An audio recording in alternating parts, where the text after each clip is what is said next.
আসসালামু আলাইকুম। সূরা নাসরের ফজিলত। সূরা ফালাক পাঠ করলে শয়তানের অনিষ্ট এবং যে কোনো অশুভ শক্তি থেকে আল্লাহর কাছে আশ্রয় পাওয়া যায়। এই সূরাগুলো পাঠ করা সুন্নত এবং নবী মুহাম্মদ সাল্লাল্লাহু আলাইহি ওয়াসাল্লাম বিপদের আপদে বিশেষ করে অসুস্থ অবস্থায় এই সূরা দুটি পাঠ করতেন। প্রতিদিন এই সূরাগুলো পাঠ করলে বিভিন্ন ধরনের বিপদ আপদ থেকে রক্ষা পাওয়া যায়। বিশেষ করে প্রতি ফজর নামাজের পর এগুলো পাঠ করা গুরুত্বপূর্ণ। সকালে ও সন্ধ্যায় পাঠ।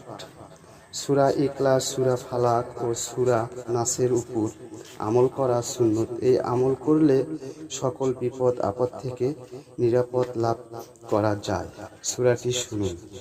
বিসমিল্লাহির রহমানির রহিম। ইযা জাআ নাসরুল্লাহি ওয়াল ফাth ওয়া রাআইতান নাসা ইয়াদখুলুনা ফি দীনিল্লাহি আফওয়াজা فسبح بحمد ربك واستغفره إنه كان توابا। অর্থ: সূরা নাসর পবিত্র কোরআনের 110 নম্বর সূরা।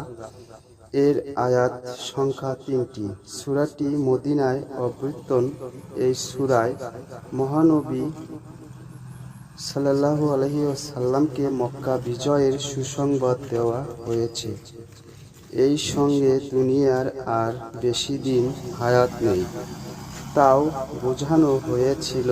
তাই তাকে আল্লাহ তাআলার হামদ ও তাসবিহতে রত হয়ে এবং তার কাছে মাগফিরাত প্রার্থনা নির্দেশ দেওয়া হয়েছে।